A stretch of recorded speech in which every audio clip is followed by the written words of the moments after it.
I think the funding of police is like the spirit of stupidity, because God has given us police. It says in Romans 13 that all authority comes from God. My parents helped us buy our first house. And I really do believe when the Bible says parents are to lay up for the children, as well for the parents. And that's one of the reasons why we are parents, is to provide for our children. Newsom has not given a single cent to enforce that proposition that won by 70% of the voters, including the Democrats. I was a drug addict, so I know that Jesus changed my life, and I've been a pastor now for 46 years, and I'm a businessman. I'm running for governor.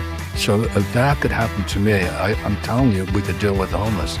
Papa Che, hey, thanks for coming on, and so we can dig deep into your policies and all the issues that are facing Californians. So I'm hearing that your main agenda item is family first. Can you explain to me and unpack that a little bit? What does that mean?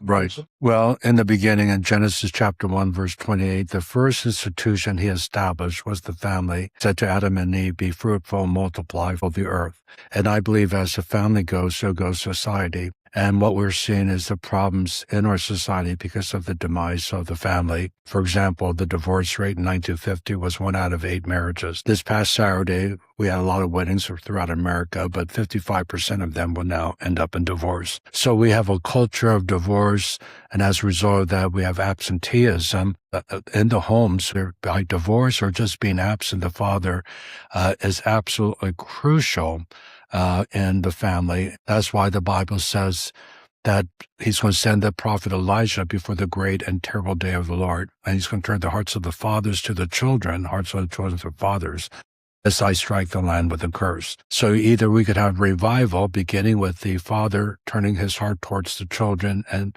the children turn their hearts towards God the Father and their personal father, or this land will be cursed. And I feel, honestly, we've experienced curse in our society on every level. I believe all the LGBTQ issues that we have today is because of the demise of the family. And so we know that when there's a healthy family with a child being brought up with a mother and a father, most likely they're going to grow up emotionally stable, spiritually sound, and they will be trained to be a success in society. I feel that that's really the root issue to all the problems we have in society. So let's dig into your 9 pillars that your campaign is kind of built. Right. It seems everything seems to affect family. So the first pillar is life. Yes. You say every child and every family can thrive. What does a pro-family, pro-life California look like to you? Well, I believe that life begins at conception. And the Bible says it this way, life is in the blood. And so where there's conception, there's life, there's blood.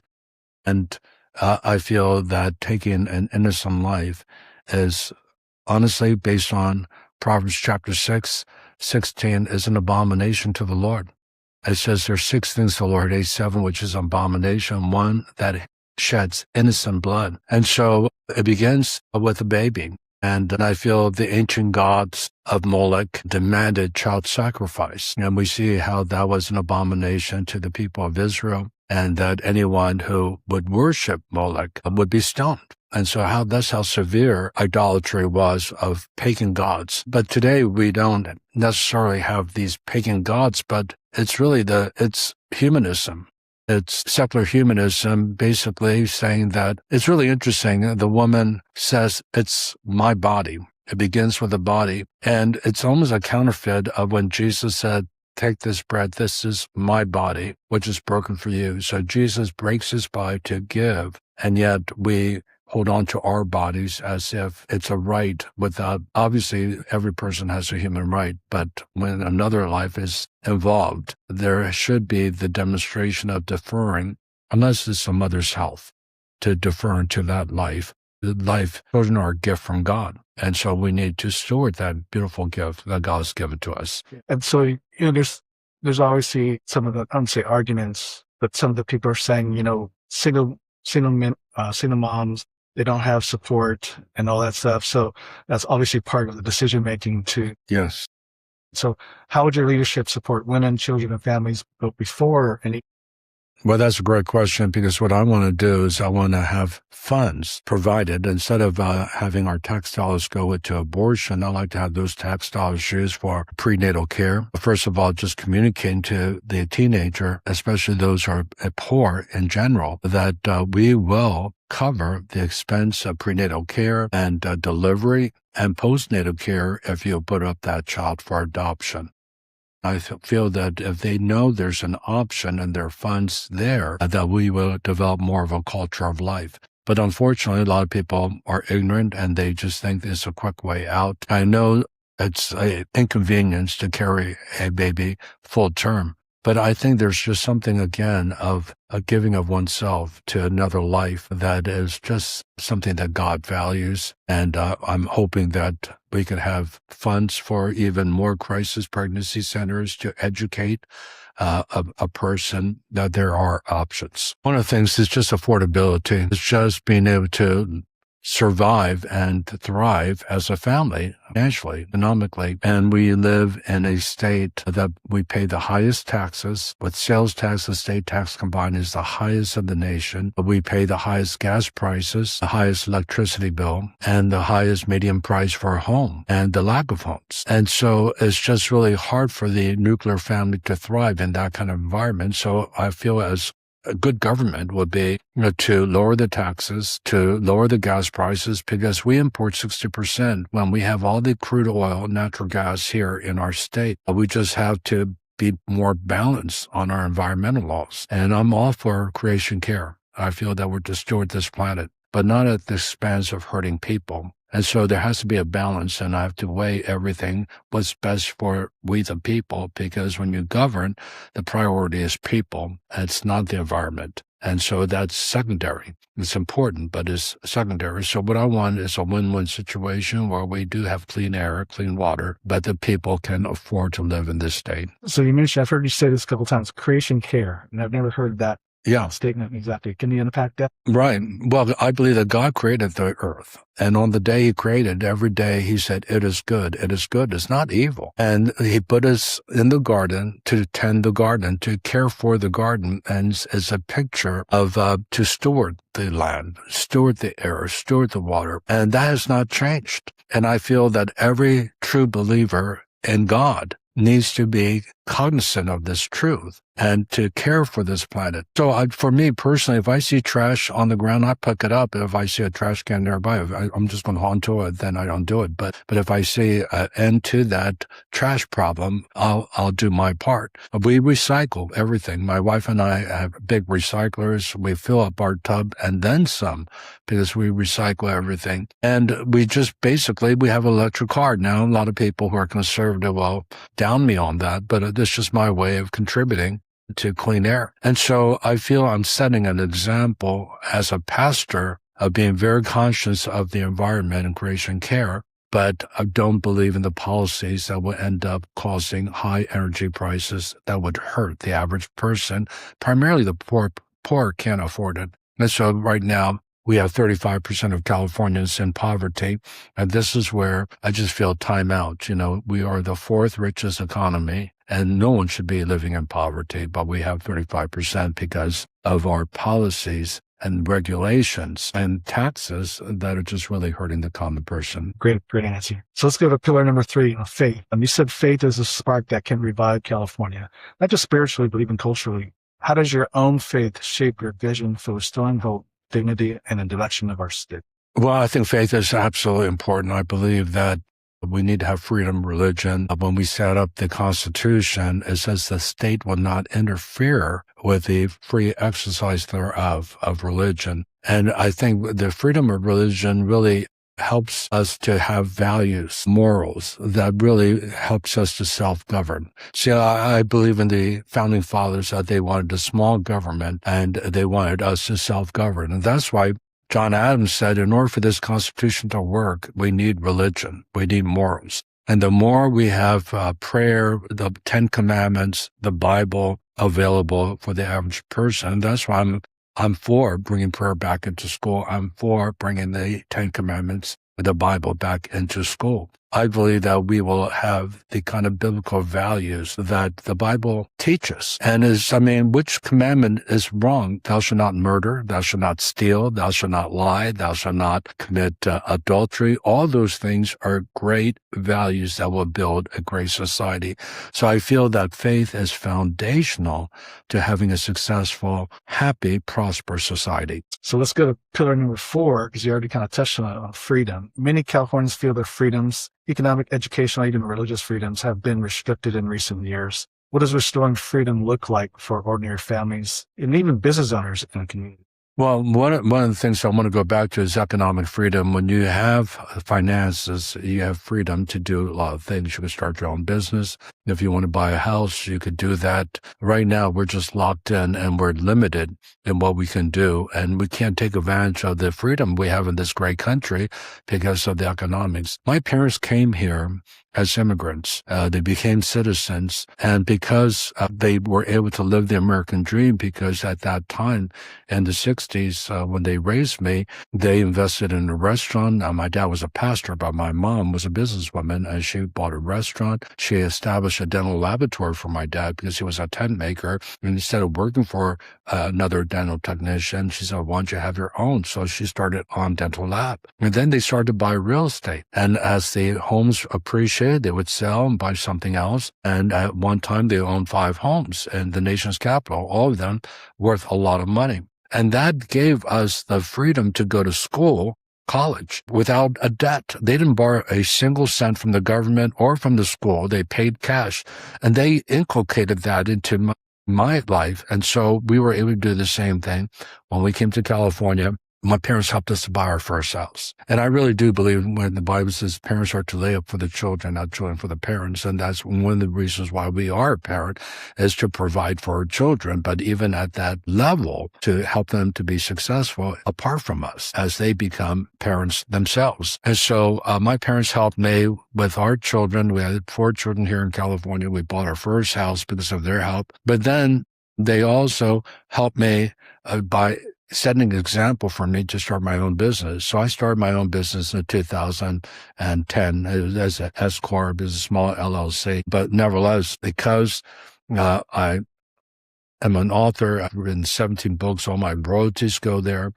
Because I get honorariums from speaking, all my honorariums go there. And then we started to invest that money into real estate, just like my parents did. And so we started to buy homes. Initially, it was just for our children, but then we started to invest in real estate for Sue and me. And as a result of that, we have become extremely well off. We're living the American dream, that for the last 15 years, Sue and I have given our salary back to the church as a pastor and then some, and it's all by the grace of God. But this freedom that we have, this living the American dream, and it has to do with financial freedom so that you could have mobility and do things that you would like to do. Again, I want to give God the glory, but we take our whole family to Hawaii every year for the last 20 years. Obviously, that's a tremendous blessing. But obviously we couldn't do that if we're strapped financially. And even in California, the most expensive state, we're able to flourish. And that's what freedom does. So let's move to number 5, public safety and compassionate justice. So from freedom to safety. Families want, of course, safe neighborhoods, right? But they also want a justice system that restores lives and not just punishes them. How would you balance that strong public safety with what you call compassion? Yes, well, that's a great question, because I do believe that when I swear in the Bible to uphold the state constitution and the U.S. Constitution, one of the commitments I am making is to protect the citizens of California. Their safety is a high priority, and that's why we're the top lawgiver, so to speak. We're the commander-in-chief when it comes to our state government, and to protect them. And so what we have to do is just have really sound policies that will basically to have justice when it comes to a crime. I think the defunding of police is like the spirit of stupidity, because God has given us police, it says in Romans 13, that all authority comes from God. And the authority to, in the context of Romans chapter 13, to exercise a sword or a handgun to enforce that law comes from God, actually. And so we need to really honor our police department. We need to honor our National Guards, and we need to empower them. And so defunding the police is one of the things that I feel was just a bad policy decision, and that crime, like we defined it in Los Angeles where there was no police on the subway. There was a sign saying you're riding the subway at your res, there's no police. So you get robbed on the subway. And we don't have a lot of subway, but the lines we had no police manning the subway system. You could get raped, you could get killed. It's ridiculous. Then we passed 11 years ago, Proposition 47, that made a felony into a misdemeanor. And it also impacted the prison system because everyone who was there for a felony, now their sentence was reduced to a misdemeanor, and all these criminals got released. You have to have punishment for the crime committed. Otherwise, you have anarchy. People will, if there is no punishment, it just gives the license for people to carry out the crimes. And what we're seeing now is carjacking. We're seeing people how ridiculous it is, bring their iPhone to a CVS drugstore, calculating up to $950 because that's a misdemeanor. Walking out. No one's going to arrest them for a misdemeanor because our courts are packed with felony cases and misdemeanor cases. And so what I believe happened is that in 2024 passed Proposition 36 to make those misdemeanors a felony again. But unfortunately, this present administration, talking about Governor Newsom, has not given a single cent to enforce that proposition that won by 70% of the voters, including the Democrats. They just saw the crime rate soar. And as a result of that, they just said, we got to do something about it. So they passed a measure, Prop 36, and I'm going to enforce that law when I'm governor, and I'm going to bring order, and I'm going to open up the prisons that were closed. Now, my form of prison is, this is a compassionate start. I really want to bring reform. I want to not only incarcerate them, but I want to give them an opportunity to have training, upskilled training, everything from, carpentry to electrical work, some of the muscular work that really we don't have anymore in our state. There's a dearth of people who are in the construction industry because we're not building anymore. And so all of them have moved out. And so I want to bring back that industry because I want to open up land and allow these inmates to work on the land to develop, to help them in the reform of their lives and character. I want to have chaplains that are going to preach the Bible to them. And I want to see people come to faith.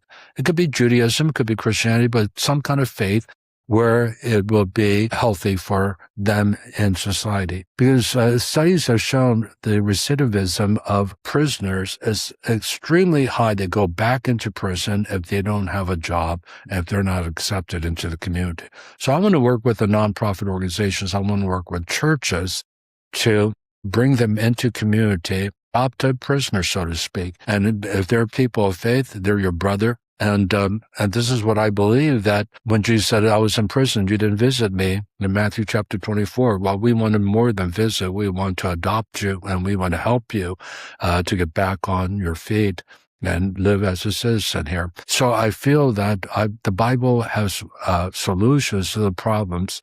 And as a pastor, I see what the Word of God can come in, and that we could bring compassion to a situation that is not just punitive punishment or in solitary confinement. You're a bad boy, I'm not for that. I want to see transformation of lives. So number 6 is economic opportunity and affordability, which you kind of touched upon already on the family pillar. Was there anything you want to add as far as what are some practical steps that you can institute as government? Well, one of the things I'm going to do is put a pause in CEQA, the California Environmental Quality Act, to not hinder them from giving land that we could use to develop. This may shock you, but we only use 5% of the land mass in California. 95% is not developed. And so we need to bring infrastructure to these areas that are near the major cities, even minor cities, where people can have infrastructure of roads going into these places, electricity, sewage, obviously all the plumbing that is needed for developing a home. And I want to really set an ambitious goal of building 500,000 homes every year. because I really believe that the median price I just heard in Los Angeles, $950,000 for a home. That's ridiculous. You had to be a millionaire to buy that. And so I want to be able to reduce that by having all these new homes, single dwelling homes. I'm not talking about condos. We're not talking about apartments. There's a place for that. But what I want to do is I want to be able to have single dwelling homes for families will be able to afford that. And so, again, it goes back to affordability, freedom, and giving up land and developing it is the government's job. And I'm not going to allow the extreme environmentalists to say, well, you're encroaching on an endangered plant, that you're going to destroy this weed that's endangered or endangered species, So it's just, and by the way, when you talk about infrastructure, you're talking about water. Right now, we don't have enough water. We have water for 20 million people. We need water for 40 million. And one of the solutions, without having a lot of expenses of building new dams and new reservoir, is dredging the existing delta, removing the silt that's accumulated over time. But the reason why we don't do that is we are going to hurt a endangered species that wasn't there in the first place. It's the smelt fish. And that's so ridiculous that we're hindering the water level to be at least functional because of a endangered species. And this is where I, again, appeal. Look, I'm in creation care. But again, we're to take dominion over that. And we have to make decisions. This is what humans do, make decisions what's best for people, for families, for the average citizen in California. And I feel like we can't allow an endangered fish to hinder water coming to the farms in Fresno County, for example, or to a new development where we need water for them to have water to live. And so those are some of the practical things I want to do. So number 8, ending homelessness through restoration. So as you know, everybody knows in the nation, homelessness is one of California's most heartbreaking issues. How did you approach bring both accountability and compassion, helping people get the treatment, recovery, and restoration they need while also protecting communities?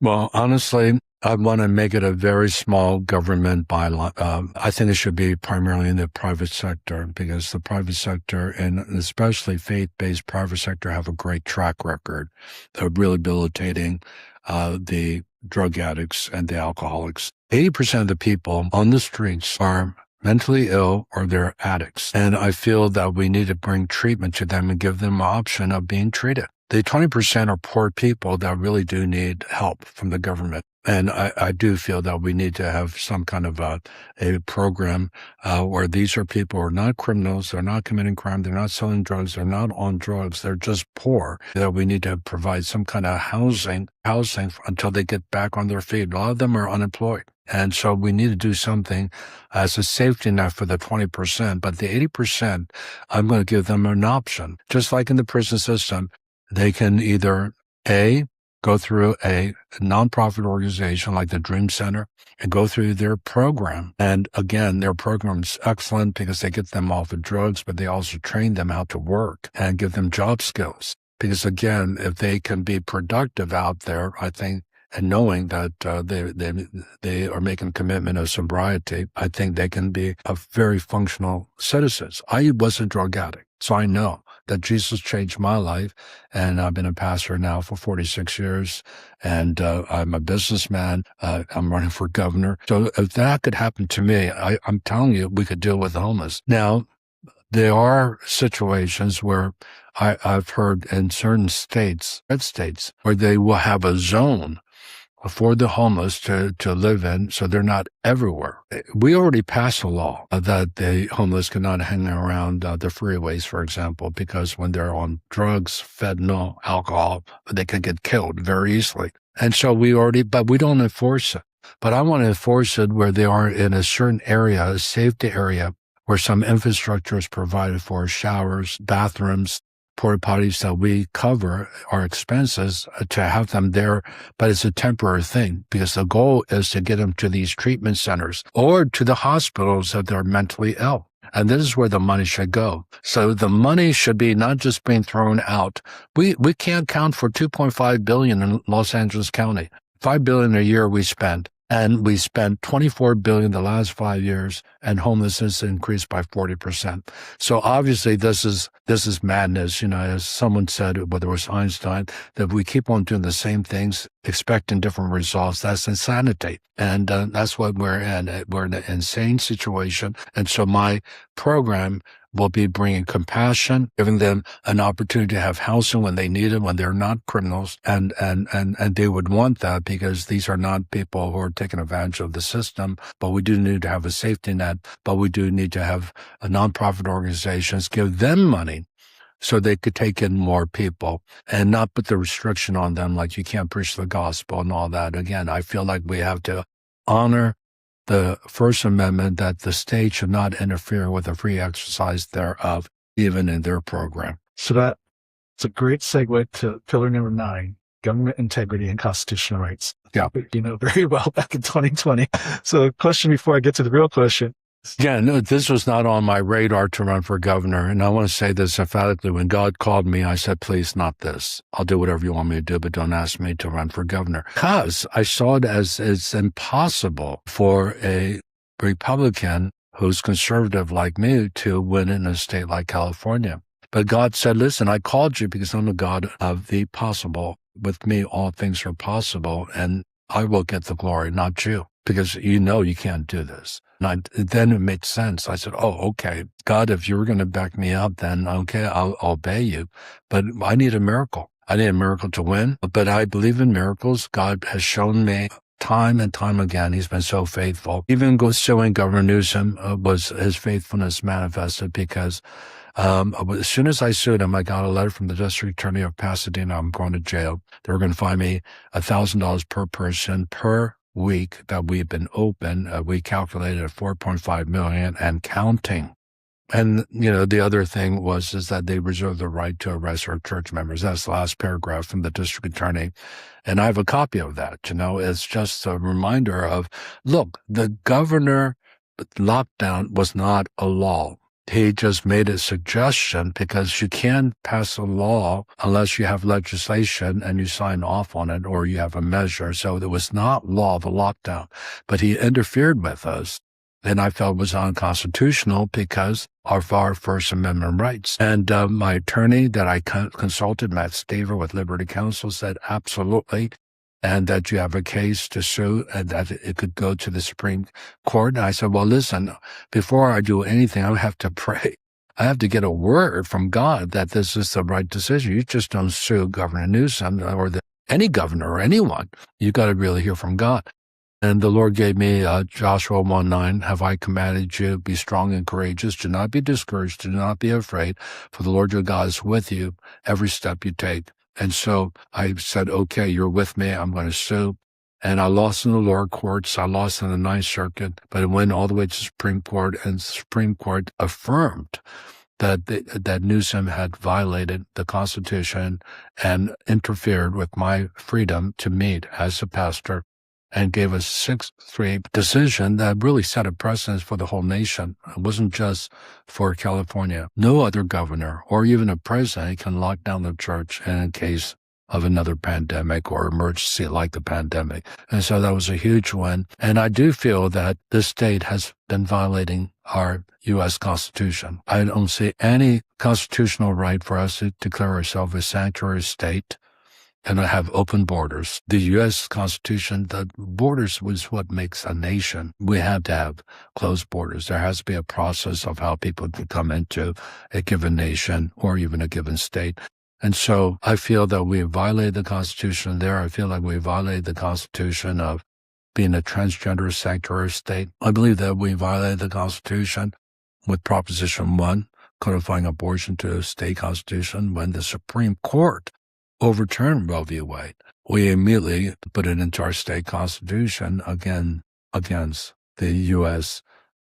Constitution and the U.S. court. So I feel that we need to get realigned and have state rights because there are certain latitudes that we do have within our given state. And I'm going to exercise that with immigration policy that I'd love to talk about, as one of the points. How would you,